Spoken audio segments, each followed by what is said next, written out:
দল করি আমসু করি রাইজের দল যাই হোক আফালে করে কি হবে আর যে মানুষটা নিছে মানুষটা এই মানুহটো হল গুমালবাৰীৰ মানুহ গুমাৰ মানুহ ই কিবা কাৰণত নদী ভাঙাৰ পিছত আহি বৰবাৰীতে ঘৰ কৰলাক ঘৰ কৰাৰ পিছত কিন্তু বৰ্তমান গুমাত তাত ভোট চলি আছে কিন্তু বৰবাৰীতে সি ঘৰ কৰাৰ কাৰণে 97 তাৰ ভোটটো দি হৈ যায় দি হোৱাৰ পিছত তাৰ ভণ্টিৰ ভোটটো দি হৈ যায় দি হোৱাৰ পিছত তাৰ ভণ্টিৰ ভোট সেই কাগজেৰে ভোটটো ঠিক হৈ যায় ই তাৰমানে নদী ভাঙাৰ পিছত আকৌ নদী ভাঙাৰ পিছত সি গ'ল দৰং ডিষ্ট্ৰিক্টত তাতে তাই ঘৰ বস্তি কৰি আছে বা কিবা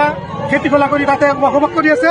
ইফালে তাৰ মাটি নাই চব মাটি ঘৰত নদী খহাই উঠাই লৈ গৈছে তেতিয়া তাই যেতিয়া আৰু